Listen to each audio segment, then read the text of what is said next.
Кумтөр Голд компания ишканасынын мурдагы башчысы Теңиз Бөлтүрүк жана аны менен кошо кармалгандар акчаны кайтарса абактан чыгышы мүмкүн. Бул тууралуу президент Садыр Жапаров кабар маалымат агенттигине курган маегинде билдирген. Өлкө башчы Кумтөрдөгү коррупцияга шектелип кармалгандардын баарынан чыгымды ордуна толук кайтарып коюуну талап кылаарын айтты. Мен Теңиз Бөлтүрүктү коюп жаткан күндөн баштап камалганга чейин мамлекеттен укуругу узун 1 сомдун артынан кубалап барат. Уурулук, ашыкчы, ысырапкорчулук болбосун, таза иште деп какшап келген. Тилекке каршы ушундай болду. Мен билгенден 10 чакты адам камакта. Азыр эми камалгандардын баары чыгымды ордуна коюп койсун. Бир топ сумма кайтарылды деп 1 апта мурда башкы прокурор айтып атты эле. Толук кайтарып койсун. Андан кийин укук коргоо менен сот органдары үй камагына чыгаруу маселесин карашса керек. Буларды түрмөдө чирители деген эч кимдин ою жок. Буга чейин Теңиз Бөлтүрүктүн ден соолугу кескин начарлаганы, аны абакта кармоого мүмкүн болбой турганы айтылган. Ага жүрөк кан тамыр ооруларынын оор түрү диагнозу коюлган. Мындан улам анын жубайы 13 марттан баштап ачкачылык жарыялаган. Ал бул тууралуу Бөлтүрүктүн Фейсбуктагы баракчасына жазып, ачкачылык акциясын жолдошу үй камагына чыгарылбай, ага дарыланууга шарт түзүлбөй жатканына байланыштырган.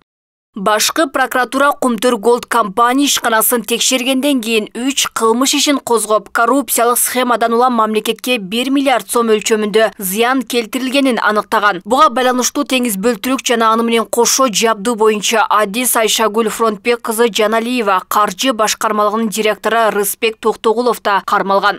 Ал убагында келгенде Канададан Кумтөрдү ажыратканда эмгеги чоң. Ой, бул деген укмуш акылдуу экен. Бул укмуш кыйын киши экен деп ага биз эл баатырын бербей жасаганбыз да убагындачы.